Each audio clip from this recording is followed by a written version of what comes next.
नमस्कार दोस्तों, हम लोग स्वर संधि के अंतर्गत दीर्घ संधि, गुण संधि, वृद्धि संधि, यण संधि और अयाद संधि का अध्ययन कर चुके थे। तो डिटेल से हम लोगों ने ये संधियां जान रखी थी कि किस प्रकार से, कैसे, कौन से नियम होते हैं और संधियों को कैसे पहचाना जाता है। ये सब जो है हम विधिवत अध्ययन कर चुके थे। अब देखिए, कुछ हम टेक्निक बताएंगे, कुछ शार्ट तरीका बताएंगे। अभी तक तो हमने डिटेल से पढ़ा हुआ था, लेकिन अब हम कुछ शार्ट ट्रिक ऐसी बताएंगे और आपको वो ट्रिक दिमाग में रखनी होगी ताकि आप आसानी से परीक्षा में प्रश्न जब संधि का आवे तो आप आसानी से उत्तर दे सकें कि इस शब्द में यह संधि है। आप बिल्कुल बिना जो है कुछ सोचे विचारे बिल्कुल तुरंत आप आंसर दे सकें। इसलिए एक शार्ट ट्रिक जो है दिमाग में आपको रखनी पड़ेगी दीर्घ संधि, गुण संधि, वृद्धि संधि, यण संधि और अयाद संधि की पहचान के लिए। वो शार्ट ट्रिक क्या है, देखिए। हमने ये बताया हुआ था कि संधि कोई कैसे बनती है जब पहला जो शब्द होता है उसका अंतिम वर्ण और जो दूसरा शब्द होता है उसका पहला वर्ण मिलता है। ये बात हमने बताई हुई थी कि बस इस पर फोकस करेंगे कि जो पहला शब्द है उसका अंतिम वर्ण और जो दूसरा शब्द है उसका प्रथम वर्ण, उसका मेल होता है और उससे जो शब्द बनता है तो वो कहलाती है संधि। तो अब देखिए, अगर आपको दीर्घ संधि की पहचान करनी है कि दीर्घ संधि कौन सी है, तो देखिए दीर्घ का मतलब क्या होता है। दीर्घ का मतलब बड़ा। तो आप छोटा आ, बड़ा आ, छोटी ई, बड़ी ई, छोटा ऊ, बड़ा ऊ होता है। तो छोटे वालों को हटा दीजिए, छोटे वालों को हटा दीजिए, बड़े बड़े केवल रखिए। भाई दीर्घ है, बड़ा है, तो बड़ा आ रखिए, बड़ी ई रखिए, बड़ा ऊ रखिए।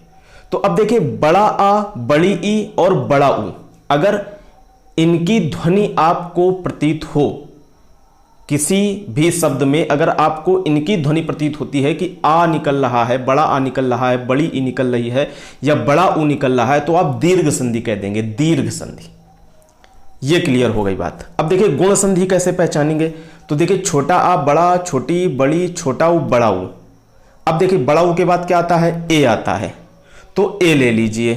अय को अभी मत लीजिए क्योंकि अय बड़ा है, तो गुण में बड़ा अभी नहीं लेंगे, अय को बाद में लेंगे। तो ए ले लीजिए खाली यहां से, और ओ और औ होता है तो ओ को हम यहां पर लेंगे, औ को जो है हम यहां पर नहीं लेंगे। ओ औ होता है तो औ नहीं लेंगे, अभी बड़ा वाला नहीं लेंगे, ओ ले लेंगे। तो हम इधर ए ले लेंगे, अय छोड़ देंगे, ओ ले लेंगे और औ छोड़ देंगे। तो ए और ओ की ध्वनि अगर निकलती है तो गुण संधि होता है। और एक और शब्द जोड़ देंगे, अर। यानी अगर अर की ध्वनि निकलती है या ए की ध्वनि निकलती है या ओ की ध्वनि निकलती है तो आपका गुण संधि हो जाएगा। तो दीर्घ संधि में बड़ा आ, बड़ी ई, बड़ा ऊ दीर्घ है। गुण संधि में ए, ओ और अर की ध्वनि। बस इतना केवल दिमाग में रखना है। बाद बाकी डिटेल में तो हम सब बता ही चुके हैं। शार्ट तरीके से इतना दिमाग में रखना है। अब वृद्धि संधि में देखिए, वृद्धि संधि में जिनको हमने छोड़ा हुआ था, जैसे ए के बाद अ को छोड़ा हुआ था तो अ ले लीजिए, वृद्धि है भाई, तो वृद्धि मतलब बड़ा हो गया, तो अ को ले लेंगे। और औ को हमने छोड़ा हुआ था, औ को ले लेंगे। तो अ और औ की अगर ध्वनि निकलती है तो हमारा हो जाता है वृद्धि संधि। तो दीर्घ संधि, गुण संधि और वृद्धि संधि, नो डाउट। अब देखिए यण संधि। यण संधि में क्या है, या शब्द आ रहा है, तो या शब्द आ रहा है, इसका मतलब या और या के बाद वा और वा के बाद रा, या वा रा। इन तीन ध्वनियां अगर हमको कहीं प्रतीत होती हैं जब दो शब्दों का मेल हो रहा है और उस मेल से एक नया शब्द बन रहा है और उस नए शब्द में हमको या वा और रा की अगर ध्वनि प्रतीत हो रही है तो आप यण संधि कह देंगे। यण या से शुरू है तो या वा रा, अगर इनकी ध्वनियां प्रतीत हो रही हैं। और जब दो शब्द आपस में मिलते हैं तो सीधी बात है, हम बता ही चुके हैं कि जो पहला शब्द होता है उसका अंतिम वर्ण और दूसरे शब्द का प्रथम वर्ण, इन्हीं का मेल होता है और एक नया शब्द बनता है। और उसमें अगर या वा रा की ध्वनियां निकल रही हैं तो उनको हम यण संधि कह देंगे। अयाद संधि के लिए क्या दिमाग में रखेंगे, अयाद संधि के लिए केवल इतना दिमाग में रखेंगे, अय निकल रहा है अयाद में अय, तो अय, आय और अब, आव और ले लीजिए। तो अय, आय, अव और आव की अगर ध्वनि निकल रही है तो अयादि संधि हो जाएगा। बस सीधा सीधा इतना जो है हमको शार्ट तरीके से दिमाग में रखना है। दीर्घ संधि में बड़ा आ, बड़ी ई, बड़ा ऊ की ध्वनि निकलेगी। गुण संधि में ए, ओ, अर की ध्वनि निकलेगी। वृद्धि संधि में अय, औ की ध्वनि निकलेगी। यण संधि में या, वा, रा की ध्वनि निकलेगी। अयादि संधि में अय, आय, अव और आव की ध्वनि निकलेगी। तो ये शार्ट तरीका हम संधियों की पहचान के लिए दिमाग में सेट रखेंगे। तो अब स्वर संधि का शार्ट तरीका भी हमने देख लिया। अब आगे बढ़ते हैं व्यंजन संधि की ओर। तो व्यंजन संधि के नियम पढ़ते हैं। तो सबसे पहले व्यंजन संधि की परिभाषा जान लेते हैं। व्यंजन संधि की परिभाषा देखिए क्या होती है। किसी भी संधि के पहले शब्द का अंतिम वर्ण यदि व्यंजन हो, शुरुआत में ही बताया था कि यदि पहले शब्द का अंतिम वर्ण व्यंजन है तो व्यंजन संधि होती है। पहले शब्द का अंतिम वर्ण यदि विसर्ग है तो विसर्ग संधि होती है। पहले शब्द का अंतिम वर्ण यदि स्वर है तो स्वर संधि होती है। ये तो सीधा सीधा हमने पहले ही बताया हुआ था स्वर संधि, व्यंजन संधि और विसर्ग संधि की पहचान के लिए। तो व्यंजन संधि में क्या होता है, किसी भी संधि के पहले शब्द का अंतिम वर्ण यदि व्यंजन हो और जो दूसरा शब्द है उसका प्रथम वर्ण स्वर हो चाहे व्यंजन हो, कुछ भी हो सकता है। दूसरे शब्द का प्रथम वर्ण स्वर भी हो सकता है और व्यंजन भी हो सकता है, और ये जो दोनों आपस में मिल जाते हैं और इनसे जो बदलाव उत्पन्न होता है, एक नया शब्द बनता है, उसको कहते हैं व्यंजन संधि। जैसे उदाहरण के लिए देख लें वाक धन ईस। तो वाक में देखिए पहला शब्द है वाक, इसका अंतिम वर्ण क्या है, व्यंजन है का, और ईस दूसरा शब्द है और दूसरे शब्द का प्रथम वर्ण क्या है, स्वर है। तो दूसरे शब्द का प्रथम वर्ण स्वर भी हो सकता है, व्यंजन भी हो सकता है। इन दोनों का मिलन हुआ और इन दोनों के मिलन से क्या नया शब्द बन करके आया, वागीस। तो यहां पर व्यंजन संधि हो जाएगी। अभी कैसे वागीस बनता है ये सब नियम अभी पढ़ेंगे एक एक करके, अभी तो केवल परिभाषा जान रहे हैं। इसी प्रकार से सत धन जन है। तो देखिए सत में जो अंतिम वर्ण है वो ता है, व्यंजन है, और जन में जो पहला वर्ण है वो जा है, ये भी व्यंजन है। तो व्यंजन व्यंजन का मिलन हुआ। चूंकि दूसरा शब्द का जो प्रथम वर्ण है वो स्वर भी हो सकता है, व्यंजन भी हो सकता है व्यंजन संधि में, लेकिन पहले शब्द का जो अंतिम वर्ण होगा वो व्यंजन ही होगा। अगर वो व्यंजन नहीं है तो व्यंजन संधि हो ही नहीं सकती है। तो सत धन जन बराबर क्या हो जाएगा, सज्जन। इसी प्रकार से तो ये व्यंजन संधि की सीधी सीधी परिभाषा थी। अब व्यंजन संधि के कुछ नियम पढ़ते हैं। देखिए व्यंजन संधि के नियम को पढ़ने से पहले थोड़ा सा हम हिंदी वर्णमाला पर जाएंगे। हमने पहला वीडियो दूसरा वीडियो बनाया हुआ था हिंदी वर्णमाला पर, उसमें हमने कुछ वर्ग बताए हुए थे, का वर्ग, चा वर्ग, टा वर्ग, ता वर्ग और पा वर्ग। ये 5 वर्ग हमने बताए थे और प्रत्येक वर्ग में 5-5 वर्ण होते हैं, कुल 25 वर्ण हो जाते हैं। फिर एक बार रिपीट करते हैं। देखिए जो का वर्ग था उसमें 5 वर्ण होते हैं, कौन कौन से, का, खा, गा, घा, का, खा, गा, घा, अंगा, ये 5 वर्ण होते हैं। जो चा वर्ग होता है उसमें चा, छा, जा, झा, इया। टा वर्ग जो होता है टा, ठा, डा, ढा, ड़ा। जो ता वर्ग होता है ता, था, दा, धा, ना। जो पा वर्ग होता है उसमें पा, फा, बा, भा, मा। ये 5 वर्ण होते हैं। तो ये 5 वर्ग होते हैं और प्रत्येक वर्ग में जो है 5 वर्ण होते हैं, ये हमने बताया हुआ था। तो इसी पर आधारित है व्यंजन संधि के नियम। देखिए जो पहला नियम है वो ये है कि प्रत्येक वर्ग में देखिए पहला जो वर्ण है वो तीसरे वर्ण में बदल जाता है। कैसे बदल जाता है अभी बताएंगे। तो जो पहला वर्ण है वो तीसरे वर्ण में परिवर्तित होता है। जैसे का वर्ग में पहला वर्ण कौन सा है, का है, तो का तीसरे वर्ण में परिवर्तित होगा। यानी तीसरा वर्ण कौन सा है का वर्ग का, का, खा, गा, यानी गा ही तो है। तो जो का होगा वो किस में बदल जाएगा, गा में बदल जाएगा। इसी प्रकार से चा वर्ग में देखिए, चा वर्ग में जो पहला वर्ण है वो तो चा ही है और जो तीसरा वर्ण होगा वो चा, छा, जा, यानी जा होगा। इसका मतलब जो चा होगा वो किस में बदल जाएगा, जा में बदल जाएगा। इसी प्रकार से टा किस में बदल जाएगा, टा, ठा, डा, डा में बदल जाएगा। ता किस में बदल जाएगा, ता, था, दा, दा में बदल जाएगा। पा किस में बदल जाएगा, पा, फा, बा, बा में बदल जाएगा तीसरे वर्ण में। तो जो पहला वर्ण होगा तो वो पहला वर्ण जो है वो तीसरे वर्ण में बदल जाएगा। अब देखिए कैसे बदल जाएगा, उदाहरणों के द्वारा समझते हैं, बहुत ही आसानी से समझ में आएगा। देखिए का क्या हो जाएगा, गा हो जाएगा हमेशा, का गा। कौन कौन से उदाहरण हैं, कुछ उदाहरणों को लेते हैं, जैसे दिक धन गज। अब देखिए दिक धन गज है, तो दिक धन गज में हम देख रहे हैं का है, दिक में यानी पहला जो शब्द है उसका अंतिम वर्ण देखेंगे। भाई पहले शब्द का अंतिम वर्ण ही देखते हैं और दूसरे शब्द का पहला वर्ण ही देखते हैं, ये बताने की जरूरत नहीं है बार बार। तो दिक में जो का है वो किस में बदल जाएगा, पहला वर्ण तीसरे वर्ण में बदल जाएगा, यानी गा में बदल जाएगा। तो दिक धन गज, तो देखिए क्या बन गया, दिग्गज बन गया। का देखिए हट गया, का किस में चला गया, गा में बदल गया। अभी देखिए और हम आगे पढ़ेंगे तो और स्थिति क्लियर होगी। अगला उदाहरण देखिए, जैसे दिक धन अंत है, तो का है, तो का किस में बदल जाएगा, गा में बदल जाएगा। तो क्या हो जाएगा, दिगंत हो जाएगा। बहुत ही आसान है व्यंजन संधि, का गा में बदल जाता है, दिगंत हो जाएगा। इसी प्रकार से देखिए चा जो है वो किस में बदलता है, जा में बदलता है। जैसे उदाहरण देखिए अच धन अंत, तो चा है तो चा किस में बदल जाएगा, जा में बदल जाएगा। अच धन अंत तो अजंत हो जाएगा। देखिए टा कैसे डा में बदल जाएगा, खट धन आनन है, क्या हो जाएगा, खडानन हो जाएगा। देखिए डा में बदल गया, टा डा में बदल गया, खट टा निकल रहा है तो टा काहे में बदल गया, डा में बदल गया, खडानन। अब देखिए ता किस में बदलता है, दा में बदलता है। इसका उदाहरण देखते हैं, भगवत धन भजन, तो भगवत धन भजन तो ता आया, तो ता किस में बदल जाता है, दा में बदल जाता है, तो भगवत भजन हो गया। देखिए दा में बदल गया, ता किस में बदल जाता है, दा में बदल जाता है। बस इन रूल्स को याद रखेंगे, व्यंजन संधि आप आसानी से पहचान लेंगे और आसानी से आप जो है इसका संधि विच्छेद भी कर सकते हैं और संधि भी बना सकते हैं अगर विच्छेद दिया गया है तो।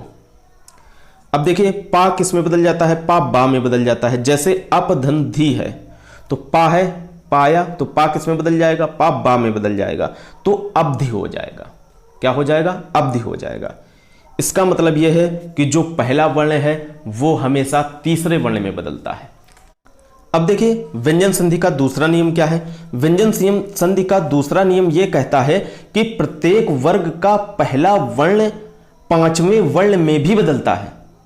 देखिए पहले जो हमने नियम बताया वो ये बताया कि पहला वर्ण तीसरे वर्ण में बदलता है, लेकिन कुछ परिस्थितियां ऐसी होती हैं जिसमें पहला वर्ण पांचवें वर्ण में भी बदलता है। वो परिस्थितियां केवल याद रखेंगे बस, और सब में तो तीसरे वर्ण में ही बदलेगा। वो कौन कौन सी परिस्थितियां हैं देखिए, यदि किसी वर्ग के पहले वर्ण का, चा, टा, ता, पा, ये वर्ग के पहले वर्ण हैं। का पहले वर्ग का पहला वर्ण है, चा दूसरे का है, टा इसी प्रकार से ता और पा, ये सब पहले वर्ण हैं प्रत्येक वर्ग के। इसका मेल अगर अनुनासिक वर्ण से हो जाए, अब भाई आप कहेंगे अनुनासिक वर्ण क्या होते हैं। अनुनासिक वर्ण भी हमने हिंदी वर्णमाला में पढ़ाए हुए थे कि प्रत्येक वर्ग का जो आखिरी वर्ण होता है वो अनुनासिक वर्ण होता है। जैसे का वर्ग है तो का वर्ग का जो अंतिम वर्ण होगा, का, खा, गा, घा, अंगा, क्या होगा, अंगा होगा। चा वर्ग का कौन सा होगा, चा, छा, जा, झा, इया होगा, तो अंगा हुआ, इया हुआ। टा वर्ग का कौन सा होगा, टा, ठा, डा, ढा, ड़ा, ड़ा होगा। ता वर्ग का कौन सा होगा, ता, था, दा, धा, ना, ना होगा। पा वर्ग का कौन सा होगा, पा, फा, बा, भा, मा होगा। यानी जो अनुनासिक वर्ण होते हैं वो प्रत्येक वर्ग के अंतिम वर्ण होते हैं, यानी प्रत्येक वर्ग का जो अंतिम वर्ण होता है वो अनुनासिक वर्ग होता है। और अगर प्रत्येक वर्ग के पहले वर्ण का मिलन पांचवें वर्ण से हो जाए, यानी अनुनासिक वर्ण से हो जाए, तब क्या होता है, तब पहला जो वर्ण है वो तीसरे वर्ण में नहीं बदलता है, यानी पहला नियम जो बताया है यहां पर फेल हो जाता है। तब क्या होता है, तब जो पहला वर्ण है वो पांचवें वर्ण में बदल जाएगा, यानी जो अनुनासिक वर्ण है उसी में बदल जाएगा। देखिए उदाहरण देखते हैं, जैसे का किस में बदल जाएगा, अंगा में बदल जाएगा। अगर का के बाद क्या आएगा, पांचवा वर्ण आएगा, तो ये ध्यान रखेंगे पांचवा वर्ण ही आना चाहिए, यानी अनुनासिक वर्ण ही आना चाहिए, या तो अंगा आवे या इया आवे या ला आवे या ना आवे या मा आवे, इन्हीं में से ही कोई एक होना चाहिए। जैसे का अंगा में देखिए कैसे बदलेगा, वाक धन मैं उदाहरण ले लेते हैं।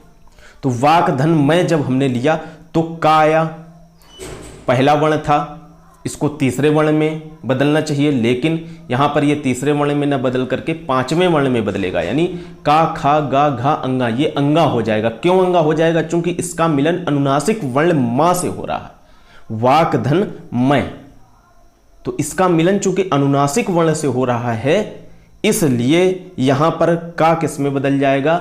अंगा में बदल जाएगा, पांचवें वर्ण में बदल जाएगा, का खा गा, यानी तीसरे वर्ण गा में नहीं बदलेगा जैसे हमने पहला नियम बताया हुआ था। तो क्या हो जाएगा? वांगमय हो जाएगा। क्या हो जाएगा? वांगमय, वाक धन मैं बराबर वांगमय हो जाएगा। इसी प्रकार से टा किस में बदल जाएगा? टा ड़ा में बदल जाएगा, पांचवें वर्ण में बदल जाएगा। जैसे खट धन मुख, इसमें भी मां आ गया, देखिए अनुनासिक वर्ण आ गया, मां अनुनासिक वर्ण में ही आता है। तो खट धन मुख है तो टा किस में बदल जाएगा? ड़ा में बदल जाएगा, पांचवें वर्ण में बदल जाएगा। टा ठा डा, डा में नहीं बदलेगा, तीसरे वर्ण में नहीं बदलेगा, किस में बदल जाएगा? पांचवें वर्ण ड़ा में बदल जाएगा, क्योंकि जो टा है उसका मिलन अनुनासिक वर्ण से हो रहा है, मां से हो रहा है। तो खट धन मुख क्या हो जाएगा? खडमुख हो जाएगा, खडमुख हो जाएगा। इसी प्रकार से देखिए ता ना में बदल जाएगा, पांचवें वर्ण में, ता था दा धा ना, तो ता किस में बदल जाएगा? ना में बदल जाएगा। जैसे उत धन मत, तो क्या हो जाएगा? उन्मत हो जाएगा, क्योंकि मां क्या है? अनुनासिक वर्ण है। चित धन मय, इसी प्रकार से चिन्मय हो जाएगा, ता ना में बदल जाएगा। तो ये दो नियम हो गए व्यंजन संधि के मोस्ट इंपॉर्टेंट नियम। पहला वर्ण तीसरे वर्ण में बदलता है और पहला वर्ण पांचवें वर्ण में भी एक विशेष परिस्थिति में बदलता है, जब पहले वर्ण का मिलन अनुनासिक वर्णों अंगा इया ला ना या मा से होता है। तो ये सीधा सीधा जो है रूल हो गया। अब कुछ अन्य नियम पढ़ते हैं। देखिए ता संबंधी नियमों को जानते हैं। देखिए कुछ ता संबंधी नियम भी होते हैं।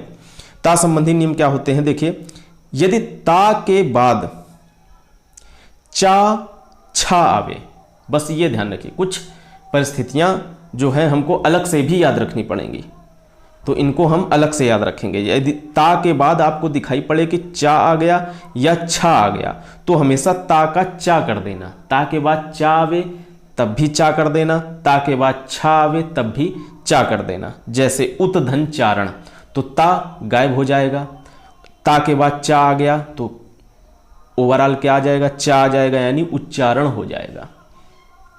इसी प्रकार से जगत धन छाया हुआ, तो देखिए ता के बाद छा आया, तो ता के बाद जब छा आया तो क्या हो जाएगा? ता का चा हो जाएगा, यानी जगत छाया हो जाएगा। क्या हो जाएगा? जगत छाया, ता हट जाएगा।